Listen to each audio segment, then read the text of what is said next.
Heart beat scan ఒక్క second లోనే world class 640 slide CT scan ఇప్పుడు మీ విస్టా ఇమేజింగ్ బంజారా హిల్స్ లో. Hi, welcome to I dream. Telugu cinema పరిశ్రమలో గొప్ప నటులు కొన్ని వందల మంది మనకి తెలుగు సినిమా పరిశ్రమ అభివృద్ధికి బాటలు వేసి వెళ్ళారు.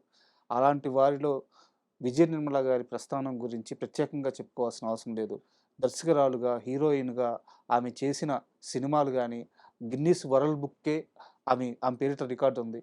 సో మరోవైపు వాణిశ్రీ గారు, ఆమె ఎంత గొప్ప హీరోయినో ప్రత్యేకంగా చెప్పుకోవాల్సిన అవసరం లేదు. ఆమె చేసిన సినిమాలు సిల్వర్ జూబ్లీలు పైగా ఆడి గొప్ప స్టార్ హీరోయిన్గా పేరు తెచ్చుకున్నారు. అయితే విజయ నిర్మల గారి మధ్య, వాణిశ్రీ గారి మధ్య ఒక కోల్డ్ వార్ చాలా సంవత్సరాలు నడిచింది. అయితే ఈ కోల్డ్ వార్కి కారణం ఏంటి? కృష్ణ గారు వాణిశ్రీ గారితో ఎక్కువ సినిమాలు చేయకపోవడానికి కారణం ఏంటి? ఇలాంటి విషయాలన్నీ మనకి తెలియజేయడానికి సీనియర్ డైరెక్టర్ జయకుమార్ గారు ఈరోజు మనతో స్టూడియోలో ఉన్నారు. ఆయన అడిగి అసలు ఈ కోల్డ్ వార్ ఏంటి, దీని వెనక ఏం జరిగింది, ఇలాంటి విషయాలు తెలుసుకుందాం. హాయ్ సార్, నమస్తే. నమస్తే. ఈరోజు నా దగ్గర ఒక ఇంట్రెస్టింగ్ టాపిక్ ఉంది. ఇది కోల్డ్ వార్ కాదండి, cool war. Cool war. There is difference between cold war and cool war. అంటే కూల్ వార్ అంటే చక్కగా ఐస్ వాటర్ తాగినట్టు ఉంటుంది. కోల్డ్ వార్ అంటే ఐస్ గడ్డలాగా ఉంటుంది. అయితే చాలా సున్నితంగా జరిగిన సున్నితంగానే ఉంటుంది. కొంచెం తెరిస్తే కొంచెం గంభీరంగా ఉంటుంది. అదే సార్, నా డౌట్ కూడా ఏంటంటే ఇద్దరు లెజెండరీ పర్సన్స్. విజయ నిర్మల గారు అంటే మామూలు విషయం కాదు, వాణిశ్రీ గారు అంటే మామూలు హీరోయిన్ గారు. అవునవును. సో అసలు వీళ్ళిద్దరి మధ్య ఆ గ్యాప్ ఎందుకు వచ్చింది? ఏంటంటే మొట్టమొదటి ప్రపంచ తెలుగు మహాసభలు సాహిత్యం మీద జరపాలనేటటువంటి ఒక చర్చ వచ్చిందండి. సో తెలుగు మహాసభలు, అందులో గుమ్మడి గారు, జగ్గి గారు, వీళ్ళందరూ సాహిత్యం మీద చాలా పట్టున్న వాళ్ళు. సో సాహిత్యాభిమానులు. తర్వాత గుమ్మడి గారు పెద్ద రైటరు. రవీంద్రనాథ్ ఠాగూర్ గీతాంజలి ట్రాన్స్లేట్ చేశాడు, ఆయన పద్యాల్లో పద్య కవిత్వం చేశాడు. సో వీళ్ళందరూ కలిసి ప్రపంచ తెలుగు మహాసభలు చేద్దామని అనుకుని, సో ప్రపంచ మహాసభలు చేయాలంటే ఒక 3-4 రోజులు చేయాలి. చేసి తర్వాత ప్రపంచంలో ఉండేటటువంటి తెలుగు కవులందరినీ ఇన్వైట్ చేయాలి. సో వాళ్ళకి లాడ్జింగు, బోర్డింగు, వాళ్ళకి వసతి అవన్నీ ఏర్పాటు చేయాలి. తర్వాత బుక్స్ అవన్నీ అరేంజ్ చేయాలి. దానికి ఫండ్స్ రైజ్ చేయాలి. ఆ ఫండ్స్ రైజ్ చేయటం కోసం అప్పుడేంటంటే ఆర్టిస్ట్ అసోసియేషన్ ఉండేది మెడ్రాస్లో, తెలుగు artist association. Artist association president Gummadi గారు. ఆఫీస్ ఏమో విజయ నిర్మల గారి ఇంట్లోనే ఉండేది. సో విజయ నిర్మల గారు కూడా సాహిత్యాభిమాని, మంచి నవల్స్ గివల్స్ చదువుతుంది ఆవిడ చక్కగా.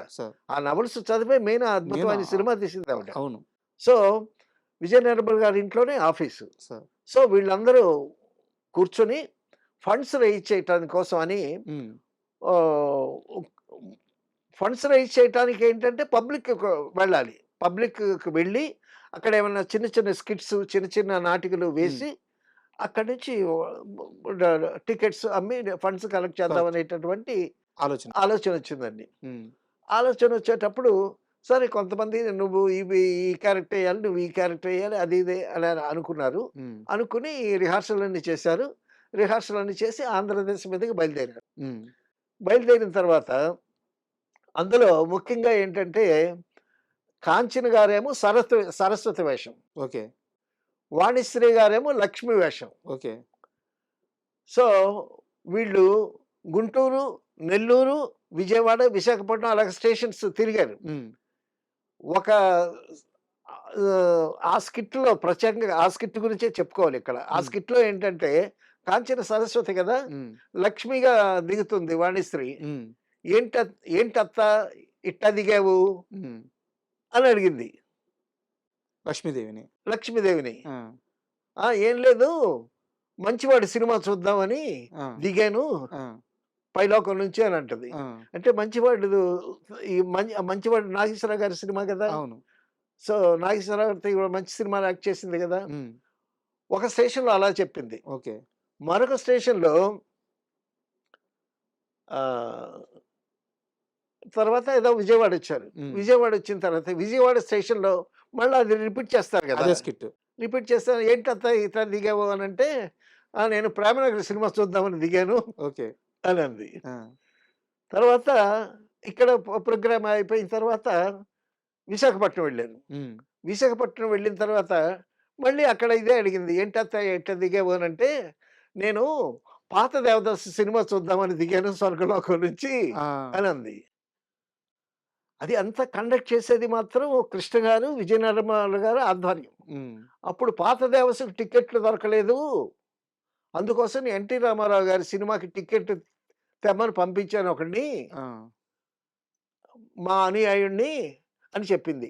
అప్పుడు పాత దేవదాసు, కొత్త దేవదాసు ఆడుతున్నాయి. ఈ 2 వివాదం చాలా పెద్ద వివాదం గదా! ఆ! ఆ! అంటే అప్పుడు విజయ నిర్మల గారికి చాలా కోపం వచ్చింది. అంటే పాత దేవదాసు చూద్దామని వచ్చాను. పాత దేవదాసుకి టికెట్లు దొరకలేదు. అందుకోసం వేరే ఎన్టీ రామారావు గారి సినిమా టికెట్లు పంపించానని అన్నది గదా! అనేసరికి అంటే పాత దేవదాసు బాగా ఆడుతుంది. కొత్త దేవదాసు కొత్త దేవదాసు సరిగ్గా ఆడట్లేదు. హ్మ్. సో, ఆ టాపిక్ ఎందుకు తీసుకురావాలి హ్మ్. అని ఈవిడ చాలా హర్ట్ అయింది. విజయ నిర్మల గారు. విజయ నిర్మల గారు. హ్మ్. సో, టూర్ అంతా అయిపోయిందండి. హ్మ్. టూర్ అంతా అయిపోయిన తర్వాత మద్రాసు వెళ్లారు. సార్. డైరెక్టర్స్ యూనియన్ ఈవిడ ఇంట్లోనే కదా ఆఫీసు. అవును. అప్పుడు అందరిని పిలిపించి ఆవిడ మాట్లాడింది. సో, ఆడియన్స్‌ని ఎంటర్‌టైన్ చేయటానికి ఏదో మంచివాడు సినిమా చూడటానికొచ్చాను, 'ప్రేమనగర్' చూడటానికొచ్చాను. It's okay. కానీ 'దేవదాసు'ని ఎందుకు తీసుకురావాలి? అందులో పాత దేవదాసు చూడటానికొచ్చాను అని ఆవిడ ఆ ఆ టాపిక్ ఎందుకు తీసుకురావాలి? ప్రత్యేకంగా. ప్రత్యేకంగా హ్మ్. అంటే ఆవిడ కావాలనే చేసిందిది. హ్మ్. కాబట్టి నేను చాలా హర్ట్ అయ్యాను. తర్వాత గుమ్మడి గారు union president, artist union president. హ్మ్. అప్పుడు గుమ్మడి గారి చేత చెప్పి, సో, దీన్ని డిసిప్లినరీ యాక్షన్ తీసుకోవాలి అని హ్మ్. లెటర్ రాసి సంజయ్ ఇవ్వమని పంపించారు. హ్మ్. ఆ లెటర్ తీసుకుంది ఆవిడ. వాణిశ్రీ గారు. వాణిశ్రీ గారు తీసుకున్నది. హ్మ్. వాణిశ్రీ గారు తీసుకొని, నేను అలవోకగా చెప్పానిది. హ్మ్. అంతేగాని నేను సంజయ్‌షి ఇవ్వాల్సినటువంటి ఇది ఏం లేదు. అది ఇదని ఆవిడ అనడం జరిగింది. అబ్బా! సో, విజయ నిర్మల గారు తక్కువదా? అప్పటికే మంచి డైరెక్టర్‌గా పేరుంది ఆవిడకి. అవును. మంచి ఆర్టిస్ట్‌గా పేరుంది. తర్వాత వాణిశ్రీ అప్పటికి ఓ ఓ ఒక దశాబ్దం పైన ఎళ్తా ఉంది అవును. హీరోయిన్‌గా. అవును. అదే సో, 2 ఇద్దరు వీళ్ళు గూడా ఇద్దరు పెద్ద లెజెండ్సే. అవును. ఇద్దరు బిగుసుకున్నారు. అప్పుడు జగ్గీ గారొచ్చి హ్మ్. వాళ్ళిద్దరిని సర్దుబాటు చేసి, ఆ ప్రాబ్లమ్ సద్దుమణిగేలాగా ఆయన టేకప్ చేసి, ఆ ప్రాబ్లమ్‌ని వారించాడాయన జగ్గీ గారు. ఆ సమయానికి. వారించారు. హ్మ్. అయితే సద్దుమణిగిపోయింది. హ్మ్. సద్దుమణిగిపోయినా సరే, లోపల లోపల ఉంటుంది గదా! హ్మ్. నా దేవదాసుని కించపరిచేటట్టు మాట్లాడిందని ఈవిడకుంటది. హ్మ్. ఆవిడకేంటంటే ఆహ్, నేను ఇంత హీరోయిన్‌ని నేను ఏదో అన్నాను అన్నంత మాత్రాన దాని మీద ఇంత యాక్షన్ తీసుకోవాలా? హ్మ్. ఆర్టిస్ట్ యూనియన్ నుంచి నాకు లెటర్ పంపించాలా? హ్మ్. అని ఆవిడ. తర్వాత కృష్ణ గారితో చెప్పింది విజయనిర్మల గారు. మీరు ఆవిడతో యాక్ట్ చేయటానికి వీల్లేదని. హ్మ్. సో, కృష్ణ గారు భార్య మాట విని ఆవిడతో గూడా యాక్ట్ చేయలేదు. హ్మ్. తర్వాత కృష్ణ గారికి వాణిశ్రీ గారికి కలిసిన సినిమాలే లేవు. అక్కడి నుంచా? అక్కడి నుంచి సినిమాలు లేవు. అబ్బా! సినిమాలు యాక్ట్ చేయలా. హ్మ్. అది జయప్రదకి ఒక మంచి ఛాన్స్. జయప్రద నంబర్ ఆఫ్ సినిమాలు యాక్ట్ చేసింది హ్మ్. కృష్ణ గారితో. తర్వాత జయప్రద బాగా కృష్ణ గారితో ర్యాపో డెవలప్ చేసుకుంటుందని విజయ నిర్మల గారు వార్నింగ్ గూడా ఇచ్చింది. హ్మ్. విజయ నిర్మల గారు she is a very tough lady. ఏ తేడా వచ్చినా సరే ఫైర్ బ్రాండ్ అంటామే. ఏ తేడా వచ్చినా ఊరుకోదు. సరే ఆవిడకి మహానది లాంటి రైటర్స్ వాళ్ళే భయపడతారు. హ్మ్. రైటర్స్ భలే భయపడతారు ఆవిడ దగ్గర. సార్. చాలా పర్ఫెక్ట్‌గా ఉంటదావిడ. కొంచెం కోపం ఎక్కువ. హ్మ్. సరే మళ్ళీ వాణిశ్రీతో యాక్ట్ చేసి, మళ్ళా ఎందుకు గొడవలని చెప్పి కృష్ణ గారు వాణిశ్రీతో గూడా యాక్ట్ చేయలే. సో, అది జయప్రదకి ప్లస్ పాయింట్ అయింది. నంబర్ ఆఫ్ పిక్చర్స్ యాక్ట్ చేసింది. So, okay. తర్వాత కొన్ని ఏళ్ళకి ఎక్కడన్నా కృష్ణ గారు, వాణిశ్రీ గారు కనిపించినా పలకరించుకోరు. అవునా? పలకరించుకోరు. ఆ! కృష్ణ గారు పని. ఎంతసేపు 3 షిఫ్టులు పని చేయడమే తప్పిస్తే, హ్మ్. ఇంకా వేరే పట్టించుకునేవాడు కాదు ఆయన. సార్. ఆయన అంత బిజీగా ఉండేవాడు. సో, ఎక్కడైనా కనిపించినా సరే పలకరించుకునేవాళ్ళు కాదు.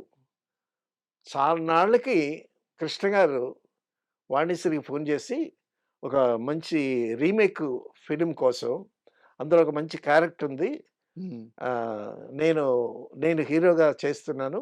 నువ్వు నా మదర్‌గా క్యారెక్టర్ చేస్తే మాత్రం చాలా బావుంటుంది అని ఈయన ఫోన్ చేశాడు ఆవిడకి. హ్మ్. సో, కృష్ణ గారు ఆ మనస్పర్ధ కూడా మర్చిపోయాడాయన. హ్మ్. అది మనసులో ఉంటే ఎందుకు ఫోన్ చేస్తాడు? ఆయన పని కోసం. ఆ! ఆ! సో, ఆయన ఫోన్ చేశాడు. హ్మ్. ఫోన్ చేస్తే, "నేనా? మీకు మదర్‌గా వెయ్యాలా? హ్మ్. ఆ క్యాసెట్ పంపించండి చూస్తాను" హ్మ్. అని ఏదో అంది. తర్వాత ఆ మదర్ వేషం కూడా ఆవిడ వేసినట్లేదు. వేసినట్లేరు. హ్మ్. సో, మొత్తానికి విజయ నిర్మల్ గారు, వాణిశ్రీ గారు ఆ విధంగా ఒక కూల్ వార్ అట అబ్బో! జరిగిందనమాట. మీరు కూల్ వార్ అంటున్నారు గానీ, ఇది కోల్డ్ వారే. అయితే ఆ! విజయ నిర్మల గారి గురించి ప్రత్యేకంగా మాట్లాడుకోవాలి సార్. విజయ నిర్మల గారి గురించి, దాంతో పాటు కృష్ణ గారి పైన ఆమెకుండే అభిమానం, ప్రేమ గురించి. తర్వాతండి షూటింగ్ అయిపోయిన తర్వాత సాయంకాలం పద్మాలయలో కూర్చుంటాడు. కూర్చొని బ్రదర్స్‌తో వాళ్ళతో సరదాగా కబుర్లు చెప్పుకుంటాడు. తర్వాత ఇందాక ఎవరో అన్నారు. అక్కడ 2 బజ్జీలు తింటాడంట హ్మ్. కృష్ణ గారు. హ్మ్. ఇంటికొచ్చిన తర్వాత 2 పెగ్గలేసుకుంటాడు కృష్ణ గారు. 2 పెగ్గలే. హ్మ్. అంతకన్నా ఎక్కువ వేసుకోవటం జీడిపప్పులు అవి ఇవి పెట్టింది విజయ నిర్మల గారు. హ్మ్. సో, ఆ పప్పులు తిని ఆ 2 పెగ్గలే వేసుకొని చక్కగా భోజనం వడ్డించి ఆవిడ చాలా చక్కగా వంట చేస్తదావిడ. హ్మ్. చాలా రుచిగా వంట చేస్తదంట. సో, చక్కగా భోంచేసి నిద్రపోయి మళ్ళా ఉదయం షూటింగ్‌కి వెళ్ళటం. హ్మ్. తర్వాతండి విజయ నిర్మల, కృష్ణ గారు వాళ్ళు జంట అయిన తర్వాత ఆ బిగినింగ్‌లో ఏదో అనిపించినా కూడా తర్వాత ఇండస్ట్రీలో చాలా ఆదర్శమైనటువంటి దంపతుల్లాగా వాళ్ళ జీవనం సాగించారు. తర్వాత కృష్ణ గారి ఒడిదుడుకుల్లో కూడా హ్మ్. ఆవిడ ఆయన క్షేమ సమాచారాలు చూడటం, ఆయన ఆరోగ్యం చూడటం, ఆయన ఏదన్నా ఆర్థికంగా ఇబ్బందులు పడ్డా గూడా ఒడిదుడుకుల్లో గూడా ఈవిడ సపోర్ట్ ఇవ్వటం. సో, ఆ విధంగా వాళ్ళిద్దరూ చాలా చక్కగా, చాలా అన్యోన్యంగా జీవనం సాగించినటువంటి జంటగా తెలుగు ఇండస్ట్రీలో చెప్పుకోవచ్చు. అది ఇప్పుడు మీ మాటల్లో గూడా సార్, హ్మ్. ఆమె కృష్ణ గారి మీద ఆమె ప్రేమ కనిపిస్తుంది. అలా అంత గొప్ప ప్రేమ పెట్టుకున్న అర్ధాంగి హ్మ్. 'దేవదాస్' సినిమాని ఒక స్టార్ హీరోయిన్ అట్టంటే ఆమె ఎలా తట్టుకుంటది? అవునవును. ఆమె తీసుకోలేదు గదా! అంతే. అందుకని ఆమె అంత సీరియస్‌గా తీసుకుంది. తర్వాతండి ఇది ఈ ఇది ఇది 'దేవదాసు' పాత 'దేవదాసు' రిలీజ్ అవ్వుద్దని ఎక్స్‌పెక్ట్ చేయలేదు వీళ్ళు. హ్మ్.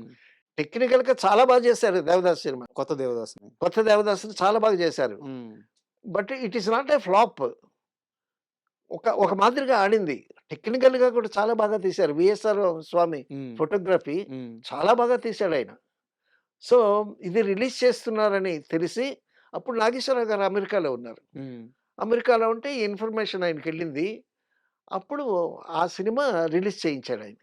రిలీజ్ చేపిచ్చారు. ఎందుకంటే పాత 'దేవదాసు' మద్రాసులో కూడానండి అక్కడ బారుల్లో రోడ్డు పక్కన తాగి ఉంటారు గదా! హ్మ్. వాళ్ళు 'దేవదాసులో' పాటలు పాడేవాళ్ళండి. 'జగమే మాయ బ్రతుకే మాయ' అని. అంత పాపులర్. హ్మ్. తమిళియన్స్ కూడా తెలుగు పాటలు పాడేవాళ్ళు. సరే. సో, అంత పాపులర్ సినిమా. ఆ సినిమా రిలీజ్ చేయించారు. ఆ సినిమా రిలీజ్ చేసేసరికి కాంపిటీషన్ ఒస్తుంది. ఖచ్చితంగా. నాగేశ్వరరావు గారు యాక్టింగు బాగా జీర్ణమైపోయింది హ్మ్. తెలుగు ఆడియన్స్‌లో. ఇప్పుడు ఇది కొత్తగా వచ్చినటువంటి 'Devadasu.'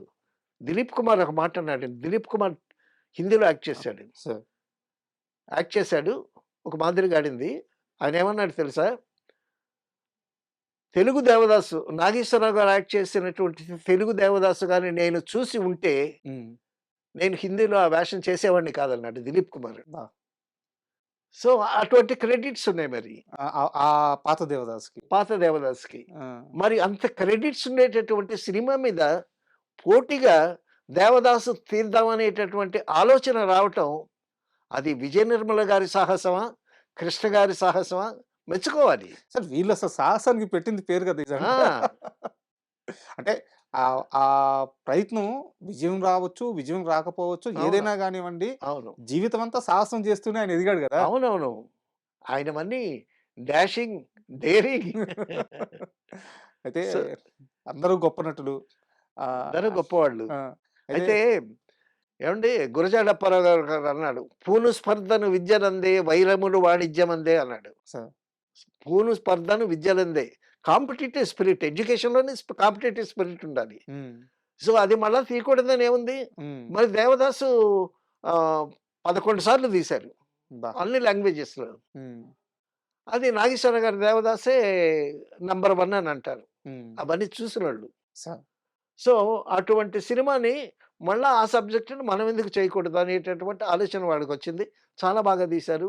Success and failure they are not in our hands. కొన్ని లక్షల మంది ప్రజలు నిర్ణయించాల్సినటువంటి ఇప్పుడు ఆడినవన్నీ గొప్ప సినిమాలు గాదు. ఆడనివన్నీ చెత్త సినిమాలు కాదు. సార్ ఒక్కొక్కసారి మంచి సినిమాలు కూడా ఫెయిల్ అవుతాయి. రకరకాల కారణాలు అయి ఉండొచ్చు. రకరకాల కారణాలు. అది. అది ఆ విధంగా విజయ నిర్మల గారికి, వాణిశ్రీ గారికి మధ్యన జరిగినటువంటి కూల్ వార్. అంటే ఆ రోజు ఇదంతా చాలా సీరియస్‌గా జరిగుండొచ్చు. అవును. బట్ ఇవన్నీ గూడా మనకి మెమోరీస్. డెఫినిట్‌గా. ఎందుకంటే ఆ లెజెండరీ పర్సన్స్ వాళ్ళ అవును. జీవితంలో జరిగిన చిన్న చిన్న ఇన్సిడెంట్స్ మనం ఏదో గొప్పగా మాట్లాడుకుంటున్నాం కాబట్టి this is a history of history. Films. Correct sir. సినిమాలు ప్రేమించే వాళ్ళందరికీ ఇలాంటి విషయాలు చాలా ఆసక్తిగా ఉంటాయి. అవునవును. గొప్ప విషయాలు మాతో షేర్ చేసుకుంటున్నారు. Thank you okay. Sir. Thank you. And for more videos, Please subscribe to iDream. Please subscribe to iDream. Please subscribe iDream. And please subscribe to iDream. For more videos, subscribe to iDream. please like, share, and subscribe to the channel. Congratulations, iDream. Subscribe to iDream. Subscribe to iDream.